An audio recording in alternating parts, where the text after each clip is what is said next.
Now, going to the fall season, the Celtic people of the north used to believe that during the fall season their year began. And actually for the Celtics, their New Year's was November 1st.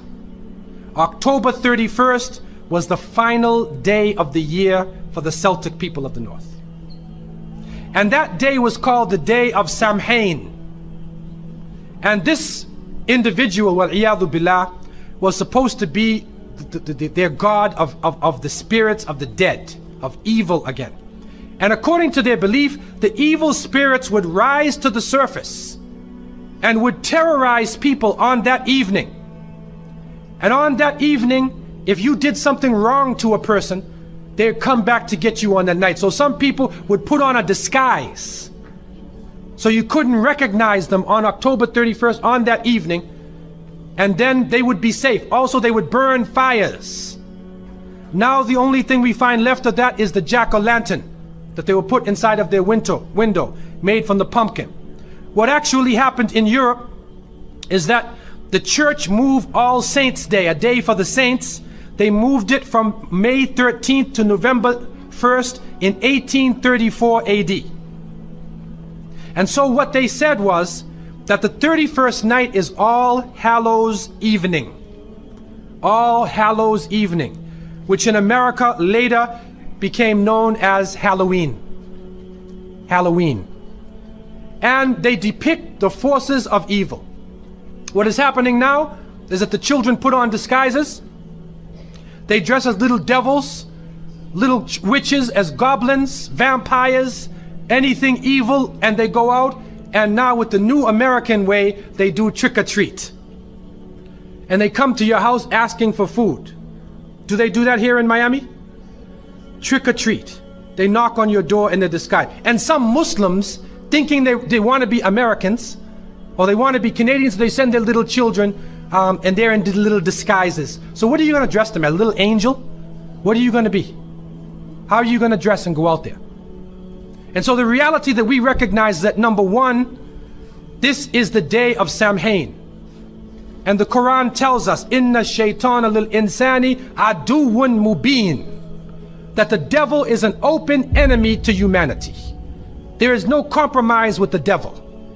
And so we don't play around and disguise ourselves as little devils, little shayateen. We do not disguise ourselves as this, because it is an open enemy to the people of monotheism. Also, there are a number of other aspects. What is happening now, as you may know in America, is that there is a new church coming about, which is called the Church of Satan. Wal-iyadhu billah. And in the 60s in San Francisco, the church was initiated. And right now in the American army, if you are Jewish and you die, they bring you a rabbi. If you're a Muslim, they'll bring you an imam. If you're Christian, they'll bring you a priest or a minister. If you're registered as part of the Church of Satan, they bring you a priest from the Church of Satan. A'udhu billahi minash shaitanir rajim. And he is performing these rites and rituals, calling on the devil to accept his initiate. And so this is growing in this society.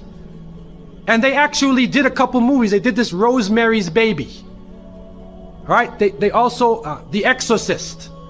And a number of movies they did to frighten people with evil, that you will be so afraid of evil. And they show the priests as bumbling idiots, falling down over their feet, can't do anything, running away from the devil.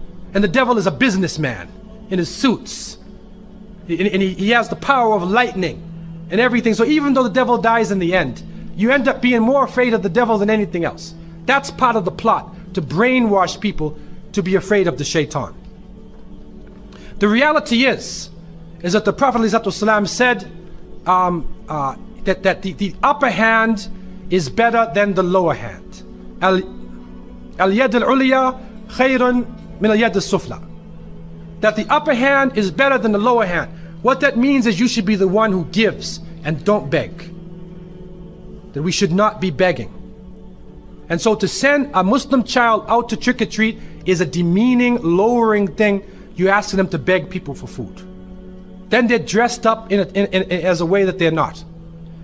Then when the candies and things come in the bag, how do you know what it is they actually gave you? Is it halal? Most of the candies today are made with gelatin, with glycerin. They're made with pork products. We had one person in our area, in the Boston area where I grew up, one person in our area, in our project, he used to sit back and he used to give everybody X-Lax. You know X-Lax? He'd give you chocolate and he puts X-Lax in the thing. And then he goes around and waits the next day to see everybody. So they can do anything to you, man. You have no control over the situation. You have no control. And what is also happening is that there are some evil, wicked-minded people who are attacking children on that night. I don't know about Miami, but in Canada now, they openly say on the television, do not send your children trick-or-treating by themselves. Do not go in darkened streets. Move as a group. Don't go to a house that you don't know the people on the inside. And there are literally groups of Satanists who are capturing children, and they're performing a rite, sacrificing the child on that evening of Samhain, supposedly to get more spiritual power. It's happening right now. And so from so many angles, Muslims should have nothing to do with Halloween. And if your children are in school, go to the teacher. Go to the teacher and make it clear to the teacher, we do not involve our children in these ceremonies. Even the Jehovah's Witnesses will go to the teacher and tell them, take my child out of Halloween. They don't even believe in that. Take my child even out of your Christmas. They're not involved in that. What can happen during these occasions, if you want them to draw pictures of pumpkins or, fall plants, okay. But we don't want to be involved in these confused rituals that are giving signals from many different angles. And so, in conclusion, we recognize the fact that the present system of rituals and holidays in this country and in the Western countries is a confused hodgepodge of cultural rituals. And it is important for Muslims to have basira, that they should have the insight to look through affairs and do not just blindly follow the ways of the Christians and the Jews. The Prophet, peace be upon him, said, you will follow them. You will follow the people who came before you inch by inch, foot by foot. Even if they crawl into the hole of a lizard, you crawl inside there with them. And then they said, who are these people? Are they the Christians and the Jews? And the Prophet, peace be upon him, said, who else? And so it has come to pass. And you can't Islamicize these occasions. You can't use Arabic names and Islamic symbols to make it halal. We have to take a stand. And secondly, it is important for Muslims to cherish their own holidays. When the Eid al-Fitr comes, take the day off. There are some Muslims who go to work on Eid. They go to Eid prayer and they go to work. So what happens to your children? They don't have a chance to relax and enjoy themselves. Organize an activity. Bring their families together. Eat together. Do things together. Remember Allah subhanahu wa ta'ala together. Make it a happy occasion for them. They will remember their Eids. Eid al-Fitr, Eid al-Adha. If they don't, then they get involved in Christmas, in Easter, in Halloween, where even in the Christian tradition now, it is confusing.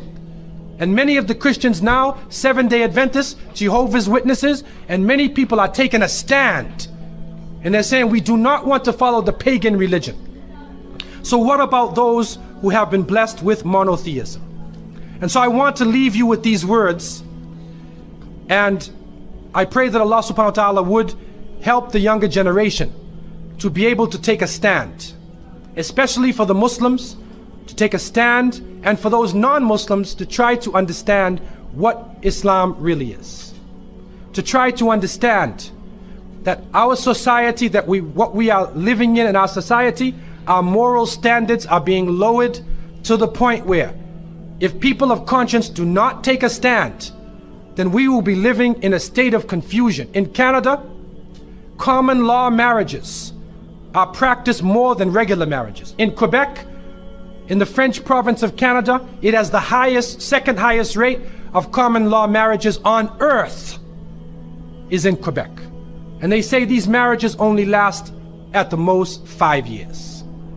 So if the families are broken apart, if children are being molested, if women have no sanctuary or protection in the society, even in the White House, if nowhere is safe, then the basis, the essence of the society itself is become rotten. And this will influence the economic situation, the political situation, all aspects of life. So I leave you with the thought that people of conscience should take time, study history, go back to the source of the religions, and you'll find that all of the religions are based in Tawheed, in the oneness of God. It will take you right back to the source. And when you think about a Muslim now, realize it's not somebody who's thinking about blowing up the Empire State Building. That's stereotyping, that's Hollywood. That's Hollywood.